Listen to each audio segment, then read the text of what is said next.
Estamos iniciando mais um programa Saúde em Dia. E hoje, aproveitando a baixa temperatura, convidamos a médica otorrinolaringologista, a doutora Camila Isaac Alfredo Nogueira. Camila, é um prazer receber você aqui no programa e também poder explicar um pouco para os nossos telespectadores de algumas doenças, típicas desta época do ano.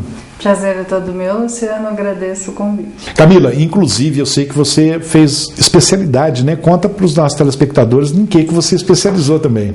Luciano, eu fiz especialidade em rinologia, que trata das doenças do nariz e dos seios paranasais. Camila, vamos explicar um pouquinho a respeito do que vem a ser uma rinite, conversar para os nossos telespectadores ficar um pouco por dentro do assunto. Luciano, a rinite é um termo geral, que significa uma inflamação da mucosa do nariz e dos seios paranasais também. Então é um termo genérico e tem vários tipos de rinites que a gente vai explicar algumas. Essa rinite acontece por quê, Camila? Por que ocorre?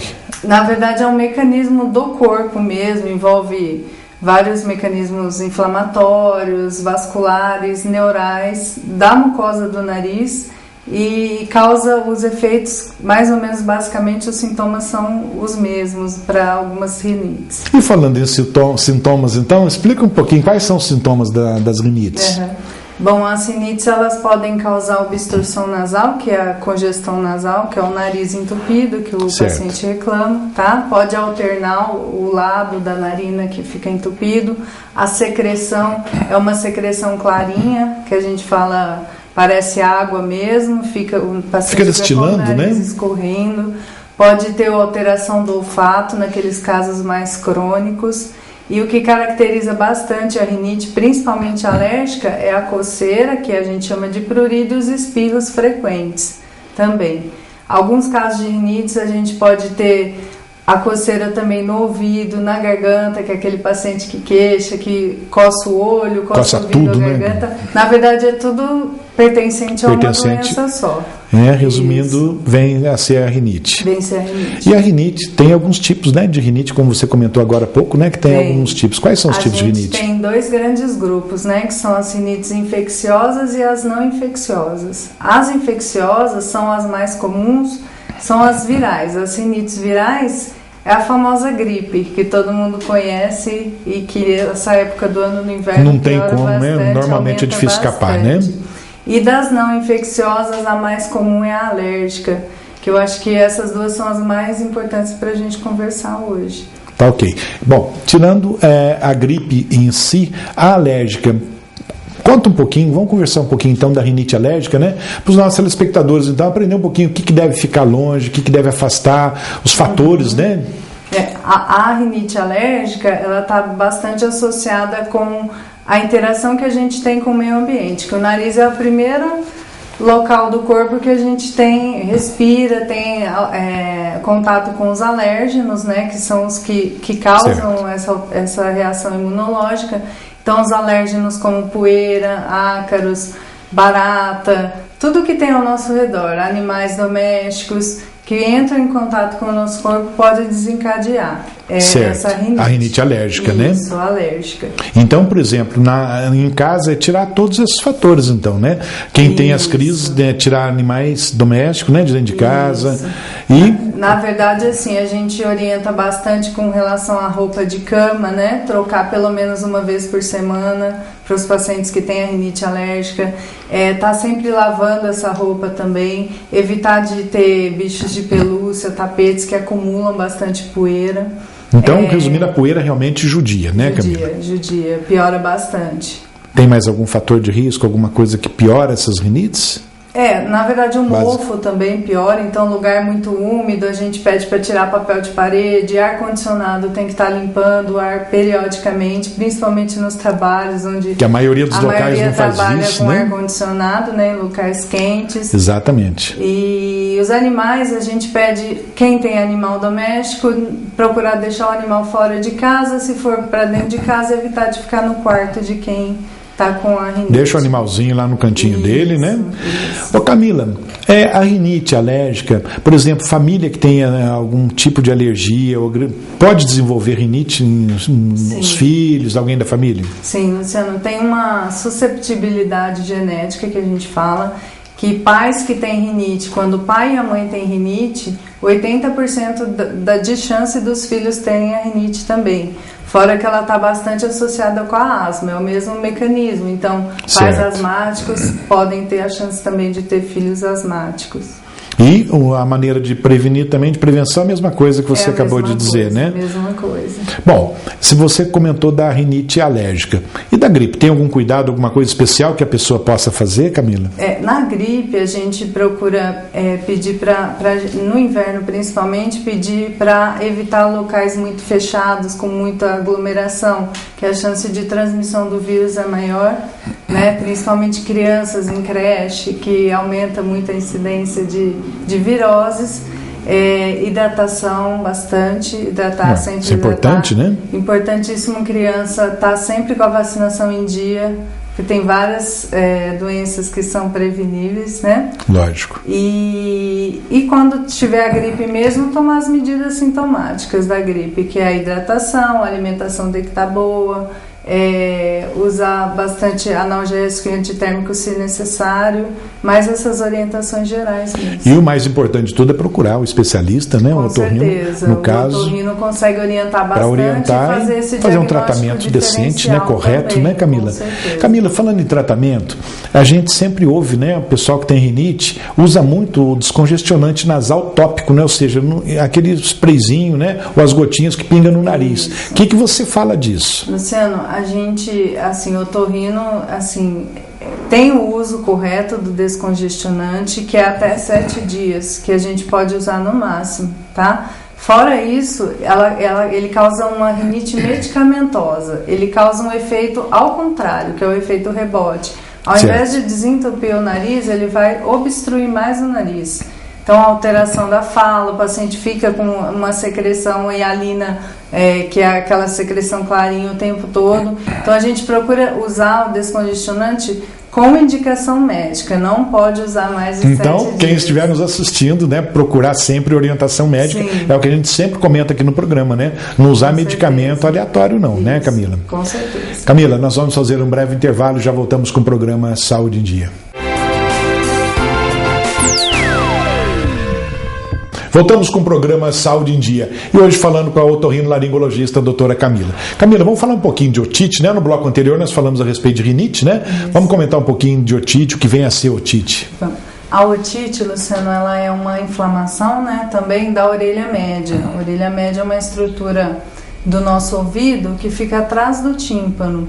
Então, não tem como a gente alcançar, a não ser que a gente perfure o tímpano, tá? Então, toda a inflamação que vem da orelha média, a gente chama de otite média. Certo. E tem alguns tipos ou é um tipo só? Tem. Eu vou falar dos 2 tipos mais comuns, principalmente na criança, agora no inverno, né? Que é a otite média aguda e a otite média recorrente. A otite média aguda é aquela que ocorre esporadicamente, ela pode ocorrer até 3 vezes numa criança de mais ou menos uns 3 anos de idade, pelo menos um episódio de otite ela pode ter tido, tá? E a recorrente é aquela que ocorre 3 episódios em menos de 6 meses, que é a que mais preocupa a gente também, muito comum em criança. E por que é mais comum na criança? Na verdade, Luciana, a criança ela tem vários fatores que colaboram para desenvolver mais otite, inclusive o fator anatômico da tuba auditiva, que é diferente do adulto, alguns fatores imunológicos, fatores genéticos, o fator da criança ter mais viroses, ter mais infecção de vias aéreas do que o adulto. Então a criança está mais suscetível. Está mais suscetível a desenvolver otite. E por que a incidência maior é no inverno? Na verdade é mais por conta do número de infecções mesmo, uma infecção viral que pode virar uma infecção bacteriana, que a otite é uma complicação de uma infecção viral. Certo. E de ser mais prevalente no inverno, principalmente em criança. Então a criança ela tem de 6 a 7 infecções virais no ano. Então, algumas podem virar otite ou faringite, que é a complicação. E às vezes a criança é uma criança que às vezes não sabe falar bem, bebê, né? Pode acontecer, não pode? Pode acontecer. E aí, para a mãe verificar, para a mãe saber que é uma otite, dá um pouquinho de trabalho. Pra você ter ideia, até para o médico é difícil da gente saber se é uma otite média, que tipo de otite que é, porque a criança ela não fala e os sintomas no bebê são diferentes de uma criança maior. Então, no bebê a gente vê que o bebê para de comer, ele fica mais manhoso, mais choroso, qualquer coisa ele chora, na hora de engolir ele chora. Então, a gente tem que saber diferenciar bastante isso. E levar no médico, né? Levar no especialista para saber o que está acontecendo com essa criança, né? Porque até para o especialista já é mais difícil, imagina para qualquer um um leigo que queira tratar. Exatamente. Vamos falar um pouquinho de uma maneira geral sobre os sintomas da otite? Vamos. A otite, ela causa principalmente a dor de ouvido, que é uma dor de ouvido súbita e importante, né? Principalmente em criança que já fala, ela refere ou põe a mãozinha no ouvido que está doendo. Ela pode ser uma otite supurativa, que a gente fala, que é a otite que drena a secreção, o pus mesmo, pelo ouvido. A maioria da febre maior do que 38 graus. E a prostração, tem criança que tem dor abdominal, dor de cabeça, puxa vida, náusea e vômito. A otite com náusea, vômito e dor abdominal, né? Sim, a gente desconfia, acha que é uma gastroenterite, mas na verdade é tudo por conta da infecção mesmo. E os fatores de risco, se mais importantes, quais seriam eles, Camila? Na criança, os 3 fatores de risco mais importantes são aquela criança que frequenta a creche, que justamente ela tem um maior contato com outras crianças e tem mais infecções, certo, né, de vias aéreas, que a gente fala. A criança que já tem os irmãos que tem uma otite média recorrente, muito provavelmente essa criança vai ter também otite média, então essa susceptibilidade genética está bastante associado. Então, a quem estiver nos assistindo, né, prestar atenção nesses fatores. E uma coisa bem importante, Luciana, é o tabagismo dos pais. Então, crianças que têm pais tabagistas em casa têm muito mais chance de ter otite do que aquelas crianças. Até o cigarro provoca otite, até né? O cigarro provoca otite. Então, é um mal, assim, para todo mundo, para criança que é um fumante passivo, né? Exatamente. Então a gente pede para os pais não. Então quem fuma fora de casa, né? Não precisa fumar dentro, né? Mesmo assim já atrapalha também. Então o certo é não fumar mesmo. Esse é o ideal, né, Camila? A gente orienta, né? Doutora Camila, vamos falar um pouquinho de faringite. O que vem a ser a faringite? A faringite também é uma inflamação, né, da faringe, que a gente fala. E a faringe ela é composta por várias estruturas. Então quando a gente está falando da inflamação das amígdalas, é uma amidalite. A inflamação da adenoide é uma adenoidite. Então, a gente, na verdade, é mais um termo médico, mas a faringite, em geral, é a inflamação da faringe. E o que acaba acontecendo? Por que acontece a faringite? O que causa? O que causa é mais a exposição. A faringe ela é composta por tecido linfóide, né, que é o tecido de proteção, os linfonodos, que são as amígdalas e adenoide. Então a gente tem o primeiro contato com o meio externo é a aspiração dessas partículas, desses vírus, bactérias que causam essa reação inflamatória. Aspirou, né? Isso, é a primeira defesa do organismo, vamos dizer assim. Por isso que a gente tem tanto aumento da frequência em criança também. E as faringites mais comuns, quais seriam elas? As mais comuns são as virais. Enquanto na otite é 50% viral e 50% bacteriano, na amidalite é viral, 75% é amidalite viral. Então tem uma confusão muito grande, uma prescrição de antibiótico extremamente elevada para os casos que são faringite de origem viral. Né? Isso acaba selecionando bactérias mais resistentes, o uso de antibiótico indevido, e é um problema, né, na saúde. Exatamente. Inclusive, às vezes até a própria família, a mãe que leva mais a criança ao médico, né? O doutor não vai passar um antibiótico porque ele está com a inflamação, está com faringite. Porque as mães ficam um pouco ansiosas, né? Exatamente. Mas não passou um antibiótico, e a gente tenta explicar, né, os casos que precisa usar antibiótico, tem que selecionar certinho, Por isso que precisa procurar um especialista. Então, as mamães que estiverem nos assistindo, né, procurar o especialista. E se não der um antibiótico, é porque não era para prescrever um antibiótico. Não é, doutora? Sim. Inclusive, né, eu acho que essa lei do receituário especial para prescrição do antibiótico foi muito bom, porque o antibiótico usava para tudo, né? Tinha uma dor no dedo, tomar um antibiótico, né? Então, vamos parar, vamos tomar só a hora que precisa. As bactérias estão cada vez mais resistentes. Eu acho que o uso consciente e adequado do antibiótico é excelente. E a idade que mais predomina as faringites, que idade é? A partir de 1 a 3 anos tem um predomínio maior, que tem um desenvolvimento também desse tecido linfóide que eu acabei de falar, e também mais associado com a criança. É uma das doenças mais prevalentes que procuram um otorrinopediatra, procuram um pediatra também. A faringite com certeza é uma das mais comuns aqui no nosso meio. Eu gostaria também que você pudesse comentar com os nossos telespectadores, né, um pouquinho a respeito do tratamento. Só que antes nós vamos fazer um breve intervalo, já voltamos com o programa Saúde em Dia.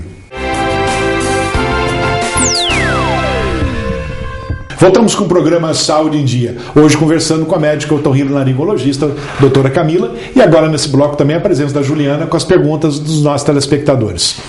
Doutora, então antes do comercial, né, eu comentei com você, se você poderia comentar um pouquinho a respeito do tratamento e aqueles casos também que devam usar o antibiótico. Sim. Luciano, é importante a gente salientar então que das amidalites apenas 25% são de origem bacteriana, sendo que 20% é do streptococo, que é um streptococo que a gente conhece já, quem lida com isso, né? Então, os casos assim que a gente desconfia que são bacterianos não são apenas os casos que têm a secreção purulenta na garganta, o pus. Certo. Então, elas caracterizam por quê? Por febre alta, o início da dor de garganta é súbito, geralmente não vem acompanhado com uma infecção viral. A criança, igual eu tinha comentado, ela fica mais prostrada, ela fica com alteração da deglutição, ela não consegue engolir. Às vezes você faz o exame físico e vê a secreção purulenta na garganta. Então esses casos, que são alguns casos que o otorrino sabe diagnosticar também, são indicados o uso correto do antibiótico. Certo. E fora isso, então, esquece o antibiótico, né? Isso. Tem casos que não são indicados a gente fazer uso do antibiótico. E vamos comentar um pouquinho, se for possível, né, a respeito das complicações, né, que podem ocorrer. Isso. É importante a gente tratar os casos que são amidalite bacteriana, justamente porque essa bactéria ela está associada com vários tipos de complicação. Tanto as complicações que a gente fala, que são as complicações supurativas que tem secreção de pus, que são os abscessos, a formação de abscesso, que hoje em dia não é tão comum, mas certo. Não é tão frequente, mas quem é otorrino vê. E as complicações não supurativas que a gente fala, que são as glomerulonefrites causadas por essa bactéria, tem certo. Alteração neurológica causada por essa bactéria também, e a febre reumática, que é uma... Então é não deixar acontecer e evoluir. Exato, né? Evoluir e tratar corretamente. E precoce, né? Corretamente e quanto antes, né? Certeza. Procurar o especialista aí. Certeza. Doutora, como toda semana nós temos as perguntas, né, dos nossos telespectadores que a Juliana vai fazer. Pode ser? Lógico. Juliana, vamos lá? Primeira pergunta. Tenho rinite, com o frio acentua? E aí, doutora? Com certeza, com o frio, a rinite alérgica, a alergia ela piora tanto com o frio quanto com o ar seco. Então, nessa época, os sintomas de rinite alérgica pioram, e tanto quanto a rinite viral, infecciosa, que eu tinha falado também, que é a gripe, que aumenta bastante, porque aumenta a transmissão viral. Então, certo. Tanto as duas rinites aumentam. Próxima pergunta. Tenho inflamação das amígdalas constante. Isto é normal? Não é normal, assim, não é que seja anormal, mas os casos quando tem muita infecção de garganta, o otorrino ele tem que avaliar para ver o que está causando essa infecção, porque as faringoamidalites são de várias causas, certo. Né? E tem algumas causas específicas e outras não. Então, se você tem muita infecção de garganta de origem bacteriana, infecção de repetição, de ter que usar antibiótico, a gente precisa avaliar para ver o que está causando isso. O que está acontecendo, né? O que está acontecendo e como que a gente vai tratar, né? Certo. Próxima pergunta, Juliana. Por que no frio minha alergia piora? No frio e no ar seco, principalmente, a alergia, os mecanismos que desencadeiam a alergia, elas são mais exacerbadas, então pioram todos os sintomas da rinite com o frio e com o ar seco também. Por isso que a gente pode indicar até nessa época do ano o uso de umidificadores nos que ajuda bastante, né? Ajuda bastante. Próxima pergunta. Em toda dor de ouvido tem que tomar antibiótico? Não. Doutora, a pergunta do antibiótico, né? Como eu tinha dito, 50% das otites são de origem bacteriana. Então, a avaliação do especialista é importante para a gente diferenciar os pacientes que devem usar antibiótico daqueles que não devem usar antibiótico. Próxima pergunta. Quando é preciso fazer a cirurgia para retirar as amígdalas? A indicação da cirurgia de amidalectomia tem algumas indicações, tá? Como a gente está falando mais de amidalite,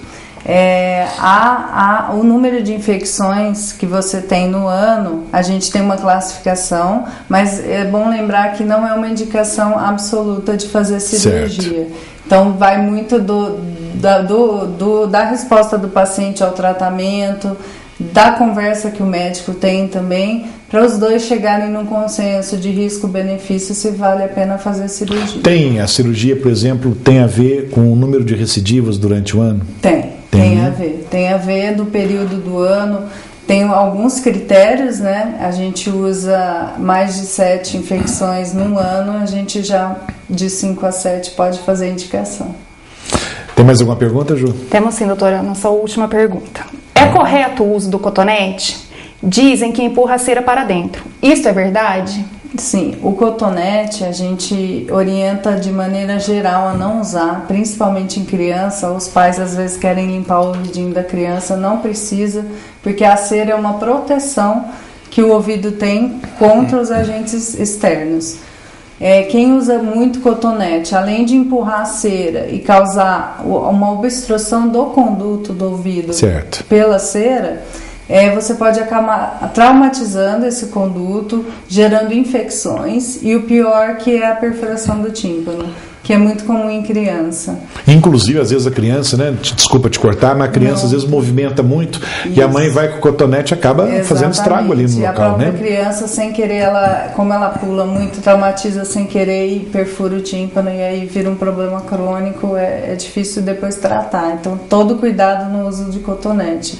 Bom, na criança. E no adulto é a mesma coisa? No adulto não se deve também usar? Não se deve. A gente sempre orienta que o especialista faça essa limpeza. Geralmente o otorrino que está apto para fazer a limpeza, tanto com uma cureta ou uma lavagem de ouvido também.